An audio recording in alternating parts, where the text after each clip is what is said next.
बड़ी खूबसूरत हदीस पाक है नबी पाक अलैहिस्सलाम की। हम सबके दिलों में कुछ ना कुछ तमन्नाएं होती हैं, डिजायर्स होती हैं, ख्वाहिशात होती हैं, और तमन्ना ये होती है वो पूरी हो जाए। हैं? आओ आज मैं बताता हूँ, नबी पाक अलैहिस्सलाम ने एक फार्मूला दे दिया है, एक जबरदस्त तरीका बताया है कि जिससे हमारी आरजुएं, हमारी ख्वाहिशात, हमारी तमन्नाएं पूरी हो सकती हैं। सरवर कायनात अलैहिस्सलाम ने फरमाया, मन सल्ला अलैया फी यौमिन मिअत मर्रतन, जिसने रोजाना मुझ पर 100 मरतबा दुरूद भेजा, क़दल्लाहु लहू मिअत हाजतिन, अल्लाह तबारक व तआला उसकी 100 हाजतें पूरी फरमाएगा। 100 दुरूद 100 हाजतें। हम तो 2-3 हाजतें फिर ऐसे फंसे हुए हैं कि वो काम सीधे हो जाएं तो पता नहीं कितने बड़े मामले हल हो जाएंगे। 100 हाजतें। अच्छा, फिर करम नवाजी देखो, अल्लाह करीम है ना, बंदों पर मेहरबान है, वो ज्यादा जानता है, बेहतर जानता है कौन सी चीज हमारे लिए कितनी जरूरी है। तो फिर आका फरमाते हैं, 70 मिनहा लिआखिरतिही व 30 मिनहा लिदुनिया।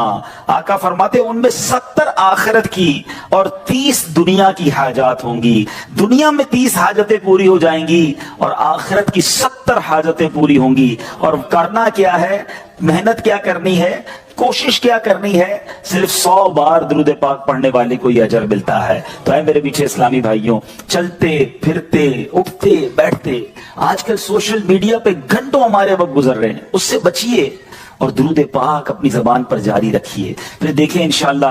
बल्कि मैं सच बताऊं, अगर कोई ऐसा मेरा भाई बैठा है ना जो परेशान है, बीमार है, कर्जे में डूबा हुआ है, किसी डिफिकल्टी में है, घर में प्रॉब्लम है, तबीयत ठीक नहीं है, आप यकीन करें, आप दुरूद पाक का वजीफा शुरू कर दें और पढ़ते रहें। बस आप अपनी आंखों के सामने देखेंगे कि चीजें आसान होना शुरू हो गई हैं, तबीयत बेहतर होना शुरू हो गई है, बोझ हल्का होना शुरू हो गया है, टेंशन फारिग होना शुरू हो गया है।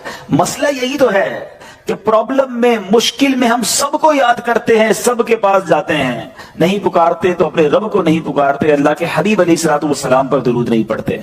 तो अपनी आदत बनाएं। और दुरूद पाक तो कब कब किस किस को काम आया है।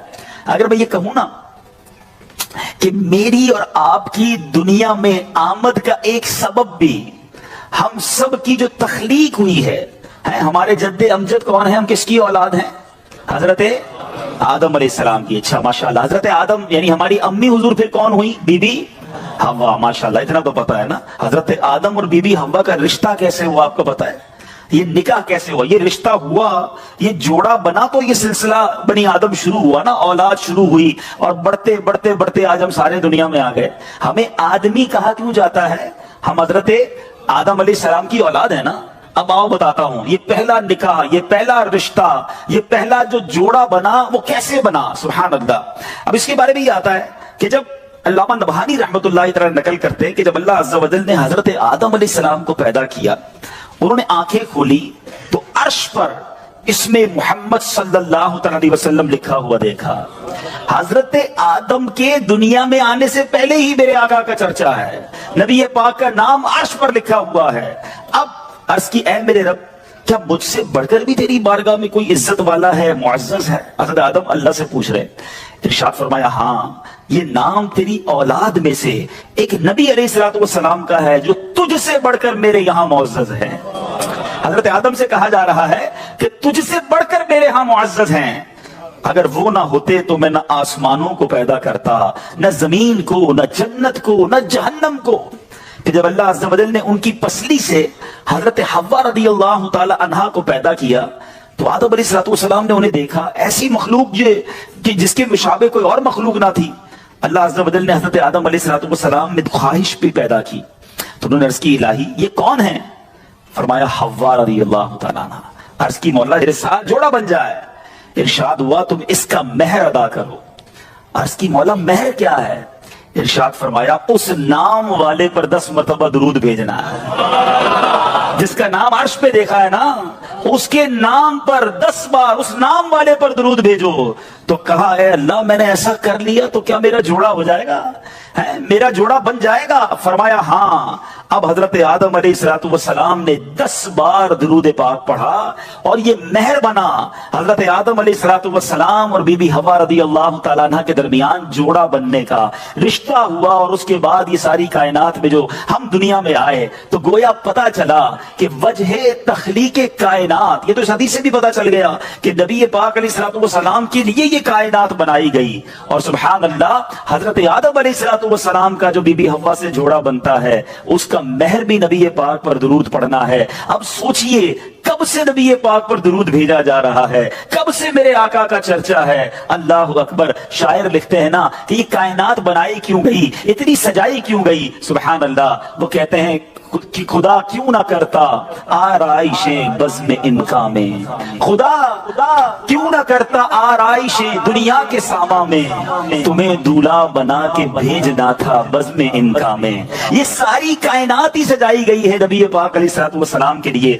मौलाना हसन अदा खान साहब लिखते हैं ना, कौनैन बनाए गए सरकार की खातिर, कौनैन बनाए गए सरकार की खातिर, कौनैन की खातिर तुम्हें सरकार बनाया, ऐसा तुझे खालिक ने तरहदार बनाया, यूसुफ को तेरा तालिबे दीदार बनाया। हजरत आदम अलैहिस्सलाम ने जब ये सवाल किया होगा, जरा इमेजिन करें कि या अल्लाह मुझसे बढ़कर भी कोई तेरे यहाँ इज्जत वाला है, तो बताया क्या गया है, तेरी औलाद में आना तेरे बाद बज़ाहिर है, मगर तुझसे भी ज्यादा इज्जत वाला है। सैयद आला हजरत इमाम अहले सुन्नत बड़ा प्यारा शेर लिखते हैं कि जब से हजरत आदम अलैहिस्सलाम को ये पता चला कि मेरी औलाद में कोई ऐसी शख्सियत ने भी आना है जो रब के यहाँ इतना मकबूल है, तो उसकी याद में हजरत आदम अलैहिस्सलाम गोया गुम रहा करते। सुभान अल्लाह। सैयद आला हजरत लिखते हैं कि हजरत आदम अलैहिस्सलाम क्या कहा करते कि जाहिर में मेरे फूल हैं, हकीकत में मेरी असल।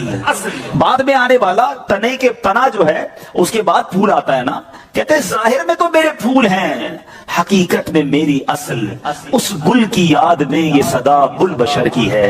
अबुल बशर कहते हैं हजरत आदम अलैहिस्सलाम को, वो उस वक्त भी नबी पाक को याद करते थे कि एक फूल ने आना है, लेकिन बाग सजाया उसी के लिए गया है, सब सारी कायनात सजी उसी के लिए है। सैयद आला हजरत लिखते हैं ना, क्या खूबसूरत बात लिखते हैं, उन्हीं की बू मायाए समन है, उन्हीं का जलवा चमन चमन है, उन्हीं से गुलशन महक रहे हैं, उन्हीं की रंगत गुलाब में, आका ही का सब कुछ है, उन्हीं का सब ये सजाया हुआ, उनके सदके से ये सारी कायनात बनी है।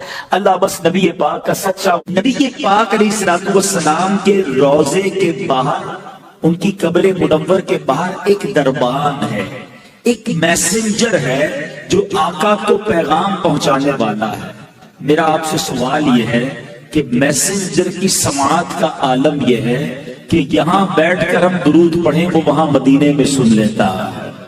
पूरी दुनिया में जो दुरूद पढ़े वो फरिश्ता सुन लेता है। सिर्फ सुनता नहीं, पढ़ने वाले को रिकॉग्नाइज भी कर लेता है कि पढ़ने वाला है कौन, उसका नाम क्या है, उसके वालिद का नाम क्या है। जरा बताओ, दरबान की समाअत का आलम यह है, तो मुस्तफा करीम की समाअत का आलम क्या होगा, मेरे आका के इल्म का आलम क्या होगा। तो अगर आज आशिकाने रसूल झूम झूम कर सलातो सलाम में मेरे रजा का ये शेर पढ़ते हैं, तो क्या गलत करते हैं कि दूर और नजदीक के सुनने वाले वो कान, दूर और नजदीक के सुनने वाले वो कान, कान लाले करामत पे लाखों सलाम। तो ये तो हदीस पाक से पता चल रहा है कि जब दरबाने मुस्तफा सबकी आवाजें सुन लेता है, वो सबके दुरूद सुन लेता है, तो मेरे आका क्यों ना समाअत फरमाएंगे। बस दिल से पुकारना है, फरियाद उम्मती जो करे हाले जार में, फरियाद उम्मती जो करे हाले जार में, मुमकिन नहीं कि खैरे बशर को खबर ना हो, वल्लाह वो सुन लेंगे, फरियाद को पहुंचेंगे। इतना भी तो हो कोई जो आह करे दिल से, बस दिल से पुकारने की देर है, काम बन जाने हैं। मुझे सच बताओ, एक उम्मती के लिए इससे बड़ी क्या सआदत होगी, वो इधर दुरूद पढ़े, उधर फरिश्ता उसका नाम बारगाह रिसालत में पेश करे, और सिर्फ मेरा नाम नहीं, मेरे वालिद का नाम भी पेश करे। और मैं जितनी बार दुरूद पढ़ूं उतनी बार पेश करे। मैं 100 बार दुरूद पढ़ूं, 100 बार मेरा नाम नबी पाक के दरबार में जाए। देखो, दुनिया का भी दस्तूर है कि जब कोई फकीर, जब कोई भिखारी दर पे बार बार आए ना, हमारे घर पर भी आए, हम कहते हैं ये रोज आता है, इसका काम कर दो। اللہ اکبر، جس کی حاضری روز بارگاہ رسالت میں لگتی ہوگی، جو دن میں کئی کئی بار درود پڑھتا ہوگا اور فرشتہ اس کا نام دربار رسالت میں پہنچاتا ہوگا، کبھی تو میرے آقا فرشتوں سے فرمائیں گے چلو میرے غلام کا کام کر دیتے ہیں، ہمیں روز یاد کرتا ہے۔ اور کیا خوبصورت بات شاعر لکھتے ہیں، ہمیں تو ایک ہی توجہ چاہیے نا، یاد رکھو اگر اٹھ گئی ایک نظر، بس ہمیں تو ایک توجہ چاہیے، آقا بس ایک بار توجہ فرما لیں، یاد رکھو اگر اٹھ گئی ایک نظر، جتنے خالی ہیں سب جام بھر جائیں گے، پھر سارے کام سیدھے ہو جانے ہیں۔ میرے بھائی یہاں بیٹھے ہوں گے جو مشکل میں ہوں گے، پریشانی میں ہوں گے، بیماری میں ہوں گے، قرضے میں ہوں گے، گھبراؤ نہیں، درود پڑھتے رہا کرو، نبی پاک کی توجہ ہونے کی دیر ہے۔ امام عشق و محبت اعلیٰ حضرت سمجھاتے ہیں، پریشان ہونا، ڈیفیکلٹی میں ہو، سنو، قسمت میں لاکھ پیچ ہوں 100 بل 1000 کچ، قسمت میں لاکھ پیچ ہو 100 بل 1000 کچ، آقا یہ ساری گتھی ایک تیری سیدھی نظر کی ہے، بس نبی پاک کی نظر پڑنے کی دیر ہے، سارے کام سیدھے ہو جانے ہیں۔ درود پاک پڑھنے کے بے شمار فضائل و برکات ہیں، اور درود پاک کے فضائل میں واقعات بھی بڑے کمال کے ملتے ہیں۔ درود پاک کی کے اوپر ایک بڑی مشہور و معروف ورلڈ فیمس بک ہے دلائل الخیرات شریف، اور یہ بڑی مبارک کتاب ہے، جنہوں نے لکھی وہ بھی بڑی مبارک ہستی ہیں، حضرت سلیمان جزولی رحمۃ اللہ تعالیٰ علیہ۔ اور اس کتاب کی جو بلیسنگز ہیں، اس کی جو برکتیں ہیں، پڑھنے والوں کو جو جو ملا اور ملتا جا رہا ہے، اس کا کمال ہی اور ہے۔ ایک بڑا ایمان افروز واقعہ ہے، اور یہ امیر اہل سنت کو جو دعوت اسلامی کے فاؤنڈر ہیں مولانا غیاث قادری صاحب، ان کو کسی نے سنایا تھا۔ کتیانہ جوناگڑھ اسٹیٹ، یہ انڈیا کے جس وقت پاک و ہند ساتھ تھا اس زمانے کا یہ واقعہ ہے، کہ اس میں ایک بڑا زبردست عاشق رسول رہتا تھا، اور وہ درود پاک بہت پڑھتا تھا، اس کو پوری دلائل الخیرات شریف زبانی یاد تھی، اور وہ کیا کرتا تھا، وہ سنگ تراشتا، وہ پتھروں کو تراشتا تھا، سٹون کا کام تھا، تو ایک پتھر تراشتا تھا تو دلائل الخیرات شریف کا ایک باب پورا پڑھ لیا کرتا تھا، اتنا اس کا دلائل الخیرات شریف کا ورد تھا۔ اب اس عاشق رسول کی قسمت جاگ اٹھی، ایک بار وہ رات کو سویا تو خواب میں نبی پاک علیہ الصلوۃ والسلام کی زیارت نصیب ہوئی، اور پیارے آقا علیہ الصلوۃ والسلام نے ایک گنبد خضرا کے ساتھ جو مینار تھا، اس مینار کا ایک پتھر جو تھا، ایک کنگرا جو تھا، وہ شکستہ تھا، ٹوٹا ہوا تھا، تو نبی پاک علیہ الصلوۃ والسلام نے فرمایا دیوانے یہ دیکھو، ہمارے نور بار مینار کا جو سٹون ہے، جو کنگرا ہے، وہ شکستہ ہو گیا ہے، ہمارے مدینے آؤ اور آ کر اس کو بنا دو۔ اب یہ آنکھ تو کھل گئی، یہ حیران ہو گیا کہ میں انڈیا کے گاؤں میں رہنے والا، مدینہ کہاں، نہ پیسے، نہ پاسپورٹ، نہ کوئی رقم، اور مجھے مدینے بلایا جا رہا ہے۔ لیکن عشق نے ڈھارس بندھائی کہ جب بلایا آقا نے خود ہی انتظام ہو گئے۔ اس زمانے میں پانی کے جہاز جایا کرتے تھے، شپ جایا کرتے تھے، تو وہ شخص جو ہے وہ اپنا سامان اٹھایا اور پور بندر کی بندرگاہ تھی جہاں سے جہاز جاتے تھے، تو وہ بندرگاہ پہنچ گیا۔ اب وہاں یہ ہوا کہ سارے جو حاجی یا سفر پر جانے والے تھے وہ سب جہاز میں بیٹھ گئے، اور جہاز، آپ پتا ہوگا بڑا جہاز جو تھوڑا سا آگے چلا جاتا ہے، چھوٹی کشتی سے بعض اوقات اب شفٹ کیا جاتا ہے، تو جہاز اسٹارٹ ہی نہیں ہو رہا تھا، اسٹارٹ کرتے اسٹارٹ نہ ہوتا، اسٹارٹ کرتے اسٹارٹ نہ ہوتا، تو جہاز میں سے کسی نے دیکھا کہ ایک حاجی جو ہے یا ایک مدینے جانے والا لگتا ہے رہ گیا ہے، کسی نے کہا بھائی بندرگاہ پہ ایک بندہ کھڑا ہے وہ رہ گیا ہے۔